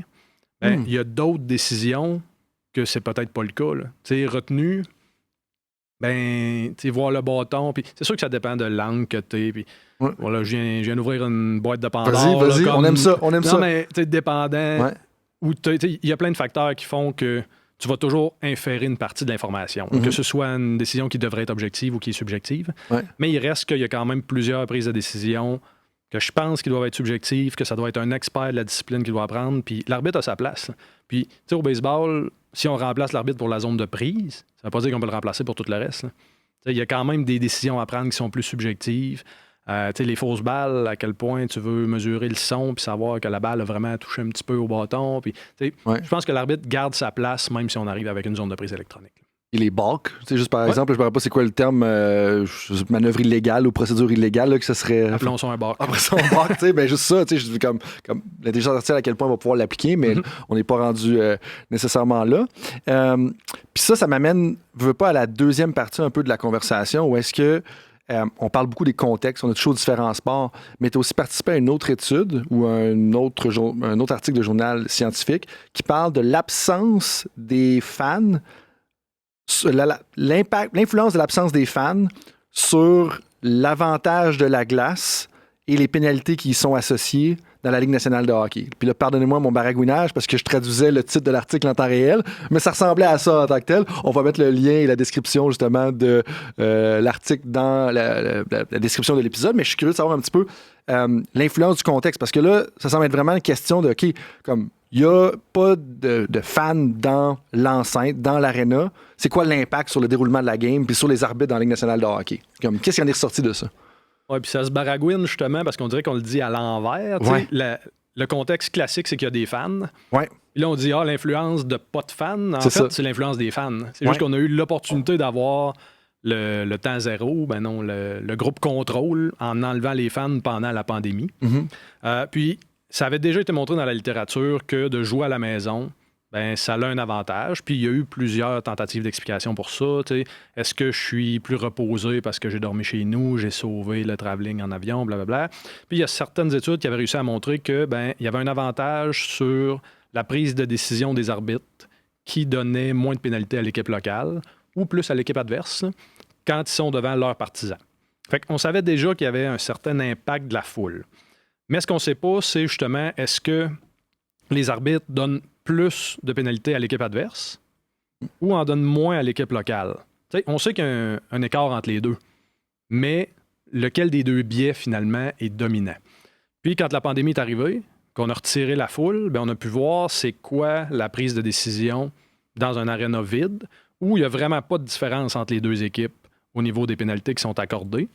Puis, comparer ça, puis ça, c'est ressorti en séries éliminatoires, là, la première fois qu'il y a eu des matchs de la NHL dans les villes-bulles, à Edmonton, à Toronto. On a vu que ce que les arbitres font quand il y a une foule, en fait, c'est qu'ils appellent moins de pénalités à l'équipe locale. Fait qu'ils n'en trouvent pas plus à l'équipe adverse, mais ils en laissent passer plus au niveau de l'équipe locale. Puis la différence n'est pas aussi claire quand on va en saison régulière, parce que la pandémie s'est étirée, on a regardé en saison régulière dans la NHL, puis on a regardé aussi dans la Ligue junior majeure du Québec, puis dans la Ligue de l'Ouest là, au niveau junior. Mais la tendance, en tout cas, surtout en play-off, ce serait que c'est d'avaler le sifflet, d'en laisser aller à l'équipe locale. Puis on a parlé tantôt de la punition sociale, de se faire critiquer. Oui. Bien, ça serait une belle explication de dire que l'arbitre ne veut pas se faire huer par la foule. Versus, s'il donnait plus de pénalités à l'équipe adverse, la foule va l'acclamer. C'est peut-être pas la récompense qu'il cherche. C'est vraiment d'éviter de se faire crier après qui ressortirait quand on a la foule présente dans les arénas. Là. C'est fou comment est-ce qu'on est des animaux sociaux puis on a tendance à l'oublier. Tu sais, c'est des humains. Les humains sont sociaux de nature, puis c'est une des raisons pour laquelle on a réussi à prospérer sur la planète, parce qu'on est capable de collaborer, on est capable de se parler, on est capable d'échanger des biais qui veulent absolument rien dire quand tu le prends de façon objective, mais que nous, on s'est construit une signification ensemble. Fait que même les arbitres, eux, ils sont influencés par le contexte de la foule. Puis ça m'amène justement à la deuxième partie de ce que je voulais te parler, que toi-même tu as soulevé, puis je trouve super intéressant, c'est les biais qui affectent la prise de décision. Tu me parlais du biais de la négativité, le biais d'omission, le biais de commission. Puis là, le biais-là, puis je ne sais pas si c'est un biais en tant que tel, c'est qu'en bout de ligne, qu'on le veuille ou non, c'est pas le fun de se faire huer. Fait que moi, le message que j'entends, puis en fait, je serais curieux de savoir ton avis là-dessus, le message que j'entends numéro 1, c'est si tu veux avoir un impact comme fan, puis dans le contexte de la Ligue nationale de hockey, huer, ça fonctionne, ça a une influence, veux pas. Mais moi, je me demandais, tu sais, des fois, de mes théories que j'aurais aimé ça dire à tout le monde au Centre Bell en même temps, parce que c'est ce que j'ai vécu comme athlète, je sais pas toi. Tu sais, quand je suis rentré dans les stades, puis tu avais 10 000 personnes. Puis là, tu te fais huer, tu sais. Moi, ça me primait, là, sur un temps. J'étais comme, bon, je vais vous montrer comment ça se passe, puis on va vous montrer comment ça se passe. Puis moi, ma théorie personnelle, puis là, quand je dis une théorie personnelle, c'est qu'il y a 0 données, j'ai 0 lu des articles là-dessus, c'est juste Coach Frank qui fabule dans sa tête. C'est de dire, c'est bien pire se faire ignorer. Fait qu'imagine, t'es l'équipe, là, t'es les Maple Leafs de Toronto qui arrivent au Centre Bell, puis tout le monde t'arrête le silence total. Comme moi, j'aurais trouvé ça bien plus insultant. C'est comme non, on dit absolument rien. C'est comme, je vaux même pas la peine que tu me hues. Puis en fait, je me rappelle de où est-ce que ça vient, cette théorie-là. C'est Simon Sinek qui parlait dans les relations humaines ou je sais pas trop qui, mais je pense que c'est Simon Sinek qui dit « Hey, la pire affaire dans la vie, là, c'est de se faire ignorer. » Comme tu sais, de se faire ignorer un courriel, de se faire ignorer une question, puis ces choses-là, parce que tu vis même pas. T'es mieux de crier après quelqu'un, un peu en lien avec les arbitres. Ça montre que tu existes, ça montre que tu es vivant, puis que tu vaux au moins la peine de me crier après. Tu sais, là, on n'est pas en train de dire qu'il faut crier après les gens. Mais mon point avec ça, c'est que la pire affaire que tu peux faire, c'est ignorer les messages de quelqu'un, c'est ignorer les interventions. Je me dis, on devrait ignorer juste le monde. Y a-t-il quelqu'un qui a exploré ça? En même temps, ça se passe pas. Il n'y a pas une foule qui est assez coordonnée pour dire, hey, les Maple Leafs, quand ils vont embarquer sur la glace la semaine prochaine, personne, on va entendre des criquets dans la salle, tu sais. Mais moi, ça serait quelque chose que j'aimerais ça explorer, en tout cas. Écoute, il y a des arénas plus mortes que d'autres. Puis, tu sais, moi qui est un fan des Canadiens, quand je vais voir les Sénateurs, je trouve que ça crie pas très fort. Mais écoute, parlez-en mal, parlez-en bien, mais parlez-en. Ouais. Je suis d'accord avec toi. Se faire ignorer, c'est probablement la pire chose. Puis, on le voit, là, tu sais, des études chez les enfants, à quel point le rejet, ça a des conséquences néfastes au niveau psychologique. Fait que probablement, oui, que de se faire ignorer, c'est pire.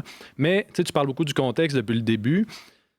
Te faire huer quand tu es sur une patinoire adverse, ben, tu fais le lien que tu fais un bon travail, que tu es là pour déranger, blablabla. Tu te fais huer chez vous, là, ça doit te scier les jambes, ça doit t'assommer complètement. Fait que, tu sais, quand tu dis ça me prime de me faire ruer par la foule d'une autre équipe? Ben, c'est comme oui, parce que c'est ma job de me faire haïr ici. Ouais. Les arbitres, eux autres, ben, ils se font haïr partout. C'est où leur home ice?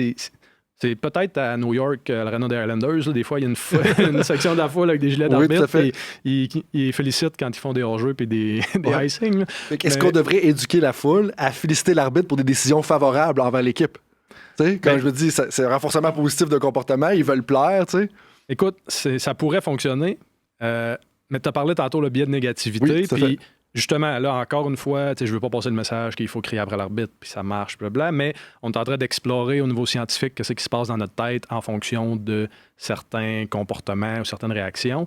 Puis je reviens sur ton point sur on a des bébites sociales. L'arbitre traite l'information comme on traite de l'information sociale. Fait comme on traite de l'information dans la rue quand on a des relations avec les gens. Puis quand on parle du biais de négativité, en fait, c'est que bad is better than good.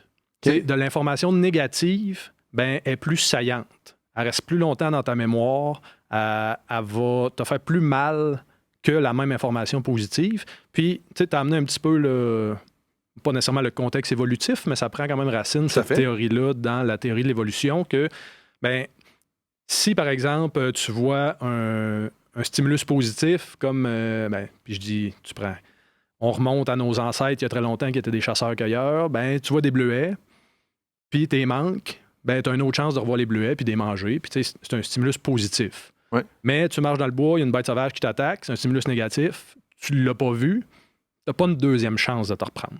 Fait que, ça viendrait beaucoup... J'estime mes capacités de me battre contre un lion.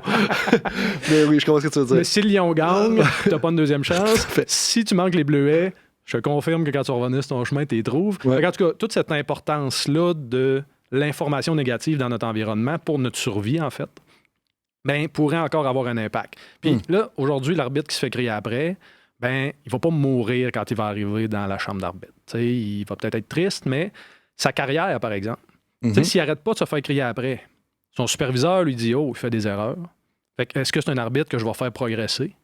Pas nécessairement. Fait que la survie de sa carrière est quand même très, très influencée par la critique qu'il va recevoir. Puis tu regarderas là, dans les dernières années, puis dans l'article, on en parle, là, 2019, il y a eu des erreurs majeures de certains arbitres en play-off. Ouais. Ces arbitres-là, tu ne les vois pas dans la ronde suivante. Fait que si les arbitres prennent des bonnes décisions, c'est rare qu'on dise « Ah, lui, il a vraiment pris des bonnes décisions, je vais l'amener à l'autre ronde. » Y a-tu pas fait d'erreur? Ouais. C'est ça qui paraît le plus mal pour la Ligue. C'est ça que les superviseurs vont regarder. C'est ça que les gens vont se rappeler. Fait que pas nécessairement la critique négative de la foule, mais l'erreur comme telle, elle est très saillante puis a un impact sur la carrière de l'arbitre. La survie est différente dans la vie d'aujourd'hui. Voulant dire que la survie, c'est une survie sociale en bout de ligne. Puis ça revient au point que, tu sais, veux pas, avec la présence des médias sociaux, des réseaux sociaux, l'approbation sociale devient très importante pour beaucoup de personnes. Puis en bout de ligne, c'est une des raisons pour lesquelles on gravite vers les médias sociaux, qu'on va aller chercher les likes, qu'on va aller chercher les partages, les commentaires, la popularité, mais c'est comme la survie aujourd'hui, de dire « Hey, comment est-ce que tu montes la pyramide sociale un peu? » Fait que veux pas, comme ça l'affecte la survie, mais la survie, elle a juste un autre sens, à mes yeux, dans la société d'aujourd'hui. Puis ça, pour les arbitres, je sais, puis je pense que c'est un dénommé quelque chose Hernandez, justement, de la Ligue majeure de baseball. Angel Hernandez, exactement, qui a été mis dehors récemment, ou du moins il est allé à la retraite précoce et forcée, parce que il a tellement été exposé sur les médias sociaux à quel point c'était horrible les appels de prise ou de balle qu'il faisait, qu'il s'est fait mettre dehors. Fait que lui, en réalité, sa survie, elle a été affectée par ça. Fait que, veux pas, le biais de négativité, peut-être que lui, ça l'a amené à paralyser, justement là-dedans, puis il était juste tout mêlé dans sa zone de prise en essayant de plaire à tout le monde. Mais voulant dire que, quand tu dis que ça n'affecte pas la survie, ou la survie, elle est différente, mais certainement que ça affecte la survie, veux pas. Mais ce que tu dis en bout de ligne, c'est que l'information négative va nous coller plus. Mais ça, comme intervenant, t'es un kin, t'es un préparateur mental, t'es un directeur, t'es un coordonnateur des arbitres, t'es un directeur de fédération, une directrice de fédération, t'es un coach, faut que t'en sois conscient de ça. Puis tu sais, quand on dit que des fois, tu vas avoir un ratio 3-1, puis là, on peut jouer avec ça, puis j'aime pas ça, les règles aussi simples que ça. Mettons, quand on dit ratio 3-1, pour mettre en contexte, c'est 3 feedbacks positifs pour un feedback négatif. Il y a une raison pour ça. Mais c'est justement le biais de négativité, probablement, où est-ce que ça va te coller plus. Parce que la fois que je te chiale après, j'ai beau te chialer après juste une fois par jour, puis je te dis 12 compliments. La fois que je te chiale après, tu t'en souviens beaucoup plus que les 12 compliments. Je te dis, hey, t'es beau, t'es fin, merci du partage, puis etc. T'sais. Oui, puis je pense que c'est pour ça, d'abord, en étant conscient de l'impact de l'information négative, c'est une première étape. Mais après ça, qu'est-ce qu'on fait suivant ce feedback négatif-là? Fait que je fais-tu juste dire « Ah, t'as manqué le net, t'es pas bon » ou « T'as manqué le net, ben voici ce que tu devrais essayer de travailler sur ta posture, sur ci, sur ça. » Fait que c'est pas juste de relancer avec du positif, mais c'est d'amener l'athlète à comprendre que tu veux construire sur le négatif. Et non juste pitcher du négatif dans sa face, puis dire « Bon, ben, on se reverra quand t'es meilleur ou quand tu réussis à aller ailleurs. » Fait que oui, ces règles-là, sans être rigide à tout prix, c'est déjà une première piste. Dire « Bon, ben, faut pas surcharger de l'information négative parce que le pauvre athlète, quand il arrive chez eux, c'est juste de ça qu'il se souvient. Puis, tu sais, toi, comme intervenant, probablement que tu l'as vécu aussi. Là. Tu vas au gym, tu as 8 clients en privé dans ta journée, il y en a un qui n'a pas atteint ses objectifs, les 7 autres les ont atteints. À quoi tu penses quand tu arrives chez vous pour souper?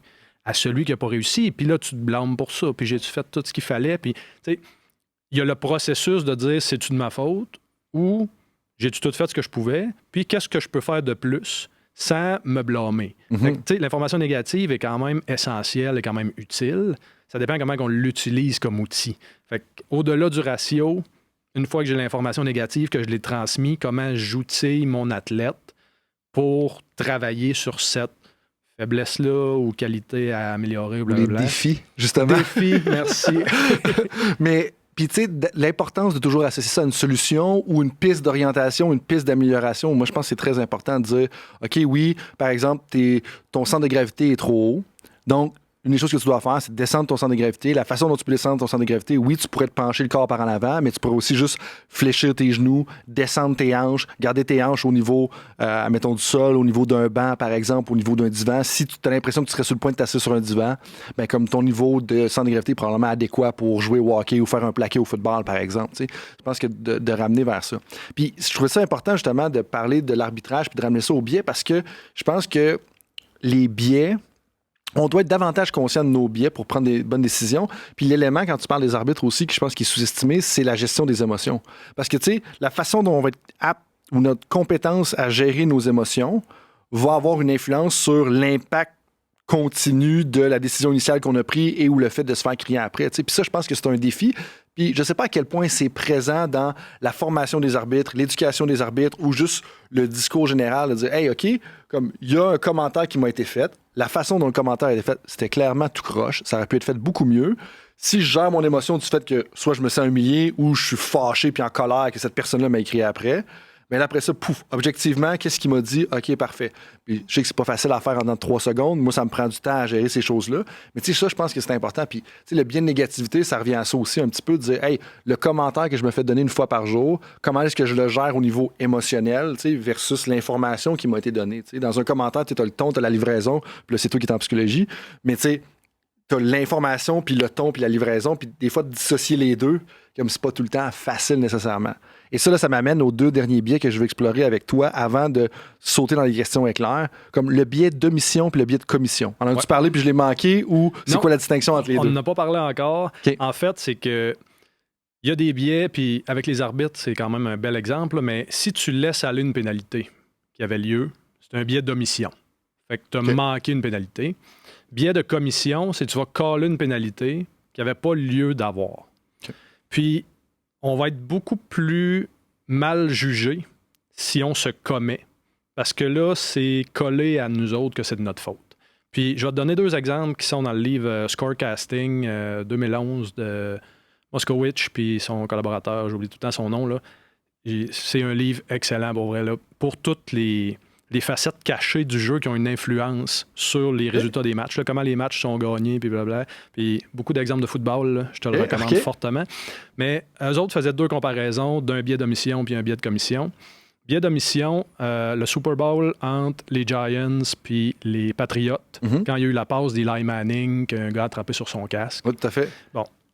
Après ce jeu-là, il y a eu des reprises un peu, puis là, ils ont questionné aussi l'arbitre qui a laissé Manning jouer, même si à un moment donné, sa progression a été arrêtée. Puis là, la position que j'avais, puis tu sais, je pense que c'était la bonne décision, puis j'ai failli siffler. Puis quand tu regardes la reprise, il y a le goût de dire, sac du corps parce que la progression est arrêtée. Finalement, elle laisse aller le jeu. c'est peut-être le plus grand jeu de l'histoire du Super Bowl qui suit. Cet arbitre-là... C'est le Philly Specials, les Eagles avec Nick Foles. Là, prioriser les Giants versus les Eagles, ça. Il y a des choses que je peux tolérer sur le podcast, ça, je peux pas tolérer ça.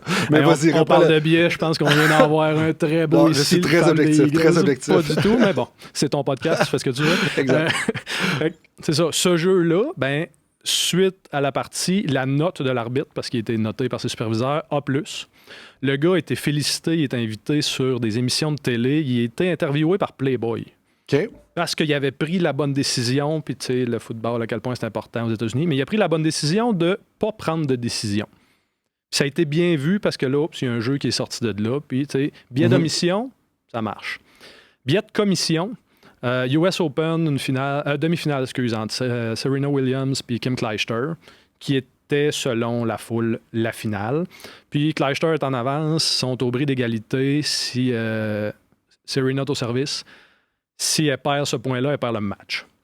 Puis c'est 15-30 dans la partie. Je ne suis même pas sûr de mes termes de tennis. Ouais. Sur un service, Serena met le pied sur la ligne. Puis elle se fait appeler pour une faute de ligne, qui est une faute que les athlètes professionnels de tennis font une fois par mois ou pas. Puis l'arbitre de ligne call la faute. Fait que call la faute, Serena pète les plombs. OK, ouais, je me rappelle l'événement. Perd un point d'esprit sportif, puis perd le match. Mais son pied était sur la ligne. Puis c'est ça la règle. Tu touches à la ligne, faute de ligne. Ouais. Mais l'arbitre qui a décidé d'appeler la faute s'est fait critiquer en disant tu devrais laisser les joueurs jouer, puis c'est pas à toi de déterminer le résultat du match. Et en fait, là, si elle ne prend pas cette décision-là, elle a des avantages, Clijsters. Ouais. La décision, c'est de suivre les règles, puis c'est la bonne décision. Elle, c'était une arbitre japonaise, elle s'est fait shipper par avion chez elle. Puis elle arbitre comme sous le couvert de l'anonymat, ou en tout cas, sort presque plus de chez eux, s'est fait barrer de partout.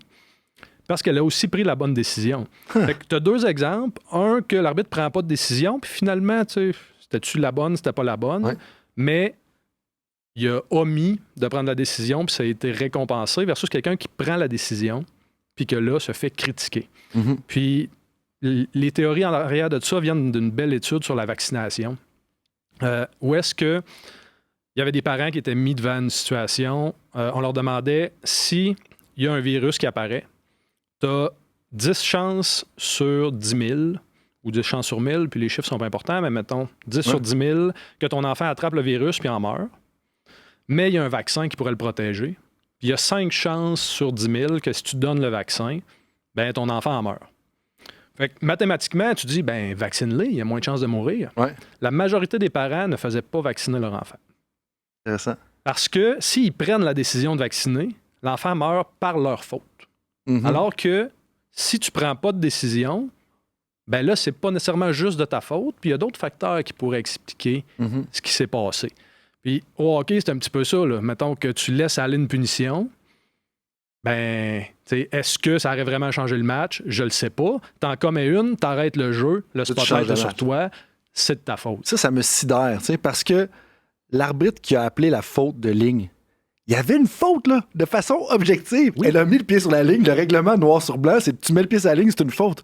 Comme pourquoi elle est critiquée? Puis ça ramène au contexte tout le temps. Où est-ce que là, tu as Serena Williams, au US Open, je pense que tu as mentionné, héroïne américaine, qui a été élue, je pense, plus grande athlète des 24 premières années du nouveau millénaire. Là. Cette année-là, elle a été élue athlète de l'année quelques semaines après. Ben exactement. Puis grande athlète, don't get me wrong, comme grande athlète, clairement. Mais l'arbitre a fait sa job. Alors que de l'autre côté, probablement que l'Amérique du Nord au complet était contente que les Patriotes ne gagnent pas, puis que le fait que cet arbitre-là a décidé que les Patriotes n'allaient pas gagner. Même moi, je prenais pour les Giants pour ce moment-là parce que je voulais pas que les Patriotes gagnent.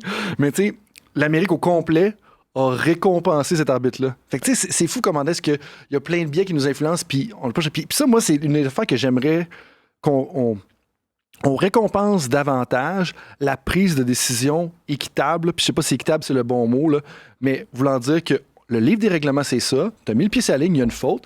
Puis au lieu de blâmer l'arbitre, regarde-toi, t'avais juste à pas mettre le pied sur la ligne. Tu sais, en réalité, là, c'est Serena Williams qui pète une coche, là.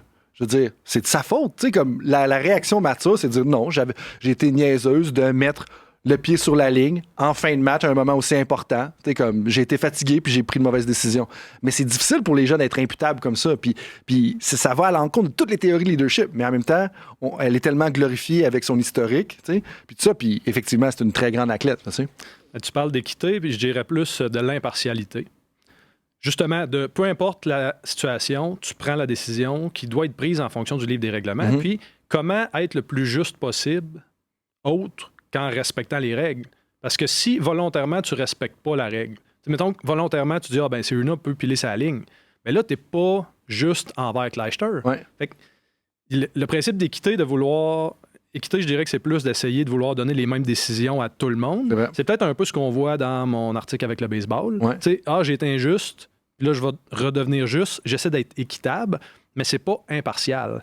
Puis quand je faisais ce projet-là, il y a un blog américain, en tout cas, qui avait une belle citation qui dit quand tu critiques un arbitre, ben parce que tu as pris une mauvaise décision, le coach vient te voir, puis il te chiale après, ben comment tu peux jeter plus de l'huile sur le feu qu'en reprenant une autre mauvaise décision volontairement pour faire fâcher l'autre coach?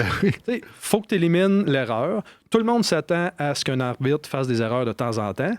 Personne ne s'attend à ce qu'un arbitre fasse volontairement une erreur, par exemple. Puis dans l'article de hockey, on le mentionne à la fin, mais il y a Tim Peel, un arbitre qui a été renvoyé de la Ligue nationale, finalement, au micro pendant un match. Il a dit qu'il allait volontairement appeler une pénalité. Je pense que c'était un match entre Nashville et l'Arizona, là, mais en tout cas, peut-être que ma mémoire fait défaut. Mais par exemple, qu'on prend ces deux équipes-là, en fin de première, l'Arizona avait une pénalité douteuse un peu. Puis il a dit au micro, je vais en coller une à Nashville en début de deuxième. Mais là, il était miké. Puis tu vois, ça, c'est un biais de commission. Je vais volontairement prendre une décision. Mais ça a été tout de suite un flag, puis il était renvoyé. Mais alors versus que tout le monde le fait. Combien de fois qu'il va dire m'en laisser aller une, ouais. Puis personne va chialer après. Fait que tu sais, c'est mieux vu de laisser aller. Puis laisser aller, tu peux toujours dire je l'ai pas vu, je regardais ailleurs. Il y a toujours d'autres explications versus j'ai sifflé dans mon sifflet. 100% de la faute retombe sur mes épaules. Mais je suis d'accord que il faudrait qu'on récompense les arbitres qui prennent les bonnes décisions, puis justement qui se rendent imputables de leurs décisions, plutôt que de les critiquer puis de leur dire que ça n'a pas de bon sens, puis il faut que tu laisses les joueurs jouer. Mais les athlètes aussi. Parce que pour moi, c'est dire, tu sais, Serena Williams, elle devrait être imputable de ça. Tu sais, c'est comme, t'es en fin de troisième période, t'accroches. C'est pas l'arbitre qui décide le match, c'est toi qui as accroché qui a décidé le match. Tu sais, l'arbitre a juste fait appliquer le livre des règlements. Puis ça, c'est comme une conception que je pense qu'il va falloir travailler beaucoup en sociologie avec nos collègues pour influencer cette culture-là. Mais tu vois, depuis tantôt qu'on dit, on veut pas passer le message que crier après les gens, ça aide pas, blablabla. Serena, dans cet exemple-là, au lieu justement d'être imputable de son erreur, elle s'est virée de bord, elle a crié après l'arbitre, puis ça a mis fin à sa partie. Elle s'est coûté sa partie elle-même. Puis justement, là, ça enlève rien à son statut. Je disais qu'elle a été nommée l'athlète d'année après. Elle l'a échappé, là. Mais ça reste que dans ce contexte-là, je suis content qu'il y a eu une punition à la hauteur du geste qui est socialement inacceptable, qui est de crier après quelqu'un qui a fait son travail. Tout à fait, tout à fait. Là-dessus, je pense qu'il est temps pour les questions éclairs. J'en ai 4 pour toi, avec une dernière qui est une petite mise en situation. Première chose, si tu veux retourner en arrière et donner un conseil à toi-même quand tu avais 22 ans, ça serait quoi? Acheter des bitcoins. Hey, je serais plein aujourd'hui. Non, sérieusement, écoute, j'ai fait beaucoup d'erreurs dans ma vie professionnelle, dans ma vie personnelle, etc. Puis, quand j'essaie de revenir en arrière, je me dis, OK, y a-tu des choses que je me serais dit pour que ça arrive différemment? Puis, je me dis, non, les erreurs que j'ai faites m'ont amené à un endroit où j'aurais jamais pensé être. Par contre, le conseil que je me donnerais, c'est d'essayer justement d'apprendre de ces erreurs-là. De profiter de l'expérience pour essayer de voir qu'est-ce que ça peut m'amener puis où je peux aller. Puis par la force des choses, souvent on réalise trop tard que oui, c'était une bonne chose qui m'est arrivée, puis voici où c'est que ça m'amène. Mais de le vivre dans le moment présent puis de dire OK, build up là-dessus, ça, je pense que ce serait le meilleur conseil que je pourrais me donner parce que je disais que j'avais un parcours atypique au début, mais je ne veux pas changer ce parcours-là. Ça me rend unique, ça m'a apporté plein de compétences que j'aurais pas développées autrement. J'ai rencontré plein de gens que j'aurais pas rencontrés autrement. Puis, aujourd'hui, je sens que je suis sur mon X comme jamais dans ma vie, autant au niveau professionnel qu'au niveau personnel. Fait que je suis comme, j'ai plein d'erreurs que je veux refaire. Mais je peux-tu grandir plus de ces erreurs-là? Assurément, puis c'est probablement le message que je me passerai. Et accepter que ça fait partie du chemin. Effectivement. Si tu peux mettre une citation sur un Jumbotron dans un aréna de hockey, ce serait laquelle et qu'est-ce que tu aimerais que les gens comprennent? C'est pas combien, c'est comment. C'est l'expression inverse. Là. D'habitude, on dit c'est pas comment, c'est combien. Que peu importe comment je suis arrivé à la victoire, ben, c'est pas important tant que j'ai la victoire. Puis je joue au golf, puis je suis pourri au golf. Là. Puis je dis souvent ça, c'est pas comment, c'est combien, parce que j'ai chunké une balle, mais elle a roulé à côté du trou. Puis je suis comme, ça fait, j'ai le résultat que je voulais. Mais la fois d'après où je vais être dans la même situation, mais je vais refaire le même mauvais coup. Je vais pas toujours m'en sortir en faisant en prenant des mauvaises décisions, en faisant des mauvais mouvements, peu importe. Fait que moi, j'aimerais ça que les gens, justement, passent plus de temps sur le processus. Parce que le processus va t'apporter beaucoup plus de victoires par la suite. Il va t'amener beaucoup plus souvent au combien. Fait que je dis ça, puis je pense que dans le contexte du podcast où on parle beaucoup à des entraîneurs, ben, les entraîneurs de jeunes athlètes qui veulent gagner un tournoi Pee-Wee, à quel point c'est nécessaire que ton petit gars Pee-Wee gagne son tournoi.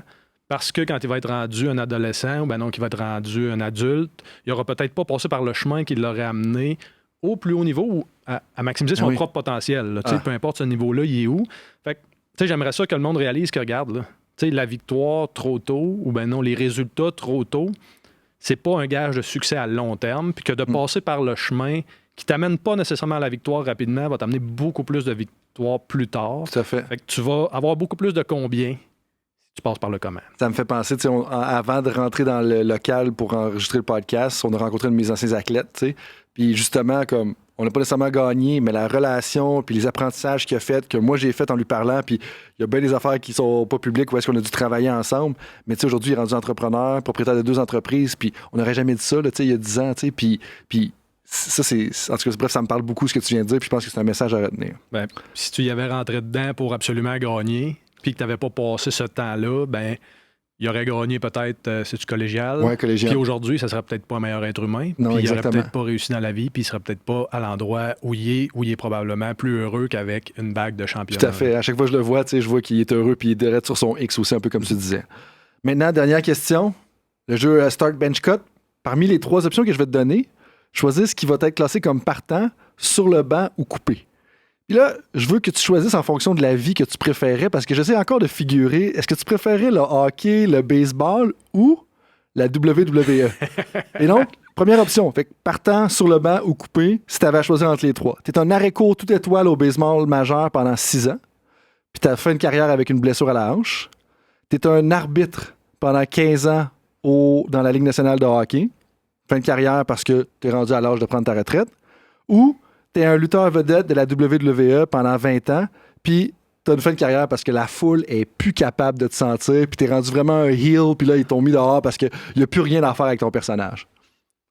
Tu m'en poses une bonne, là. Arrêt court toute étoile, arbitre pendant 15 ans, puis lutteur vedette de la WWE. Notre arrêt court, il a mal à la hanche, et ça me fait penser à quelqu'un que je connais. T'es complètement au hasard. Non, mais si c'était pour vivre ma vie, je dis tout le temps que la vie d'un joueur de baseball, ça doit être tellement merveilleux. Là. T'es dehors, il fait beau. C'est moins dur sur le corps d'habitude. Fait que là, tu me squeezes avec ta petite spécificité de la hanche finie. Si tu m'avais pas mis la hanche finie, écoute, c'est sûr que mon partant, comme je devenais... je devenais joueur de baseball, c'est sûr. Écoute, hanche finie, je fais comme, tu sais, peu importe à quel point tu as profité de ta carrière... Si tu payes pour après, puis t'es vraiment magané, t'as pas de temps de qualité avec tes enfants. Fait que je pense que je vais couper le joueur à récourt, toute étoile. OK, je suis surpris. Ouais, moi aussi. Écoute, peut-être que tu me reposes la question dans 5 minutes, je m'en vais ailleurs complètement. Ouais. Mais c'est vraiment la twist de la hanche maganée qui va me faire que je vais le couper. Écoute, un lutteur heel dont la foule est plus capable, je pense que c'est merveilleux si t'es un lutteur, puis t'es un heel, puis la foule taillit. Ça veut dire que t'as fait la meilleure job possible. Il n'y a pas de bon à la lutte s'il n'y a pas de méchant. Puis tes bons ressortent autant que tes méchants sont pas fins. Puis tu sais, la lutte, c'est un sport spectacle. Si ton rôle dans le spectacle, c'est que la foule te crie après, comme ça doit être merveilleux. Puis quand tu disais, quand je joue dans des stades adverses, puis la foule me crie après, ben je suis un lutteur, je rentre à quelque part, puis ma job, c'est de me faire haïr, puis je suis même pas capable de parler dans le micro tellement le monde me crée après. Je suis le meilleur de ma profession en ce moment. Écoute, je pense que je vais prendre le lutteur en premier. OK, partant, intéressant. Puis sur le bench, je vais mettre l'arbitre qui a une belle carrière, puis qui profite de la vie après ça. Là. Intéressant. Ouais.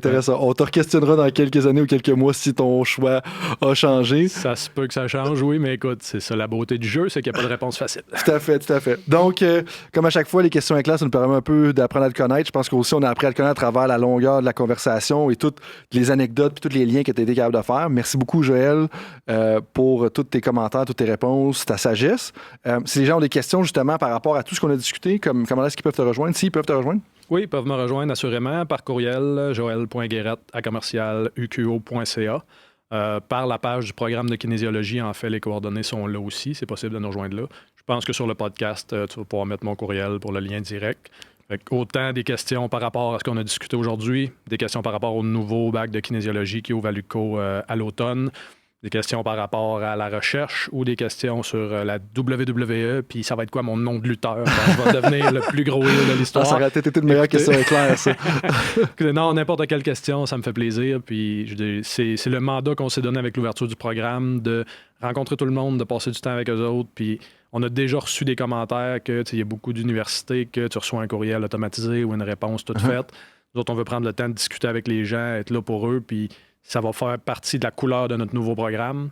Donc, peu importe votre question, puis où est-ce que vous en allez, puis si vous voulez un contact pour quelque chose, écoutez, ça va me faire plaisir de prendre le temps. Puis, il y a beaucoup de choses sur ma table de travail, mais il n'y a jamais rien qui est plus prioritaire que de passer du temps avec les gens qui sont intéressés par ce qu'on fait, puis de transmettre notre passion. Je pense que c'est plus important que de publier un article de plus cette année, d'avoir fait peut-être la différence dans la vie de certaines personnes qui nous contactent. Donc, ça me fait plaisir par courriel. Puis ensuite, on peut établir d'une rencontre en Zoom, en présentiel, au téléphone ou de la modalité qui convient. Parfait. Là-dessus, je confirme aussi. Je pense que comme tu es une personne qui aime le social, qui aime ça aider avec les gens puis collaborer, puis comme je dis souvent, life is about people, la vie est à propos des gens autour de nous, parce que ça ne ferait pas de sens autrement. Là-dessus, tout le monde, je vous dis un gros merci d'avoir été avec moi et Joël pour un autre épisode de Temps d'arrêt et je vous dis à la prochaine. Merci d'avoir été à l'écoute de ma conversation avec notre invité aujourd'hui lors de Temps d'arrêt. Et j'ai 2 petits messages pour toi avant que tu quittes. 1, je tiens à remercier l'Université du Québec en Outaouais pour rendre tout ça possible. Deuxièmement, à tous les auditrices et les auditeurs, j'ai un petit rappel avant votre prochaine pratique ou votre prochain projet. Est-ce que vous voudriez recevoir une fois par mois une petite réflexion de ma part par courriel qui inclut les épisodes de Temps d'arrêt ainsi que quelques petits trucs et astuces pour le coaching en partant de la science du sport? Est-ce que tu aimes ça? Challenger tes idées. Bien, si oui, je t'invite à t'inscrire à l'infolettre de Temps d'arrêt avec Coach Frank, dans laquelle je vais te partager les derniers épisodes de la balado, les dernières idées que j'ai explorées dans ma recherche et les dernières actualités qui sont pertinentes en lien avec le coaching. Je résume tout ça dans un petit courriel qui va arriver dans ta boîte une fois par mois. Puis si tu veux recevoir ça, visite le site coachfrankphd.com dans un mot ou un de nos médias sociaux et ça va me faire plaisir de t'envoyer ça. Le but, c'est de vous aider et de vous challenger dans vos idées. Autrement, je te dis merci d'être avec moi dans l'aventure de Temps d'arrêt et je te dis à la prochaine.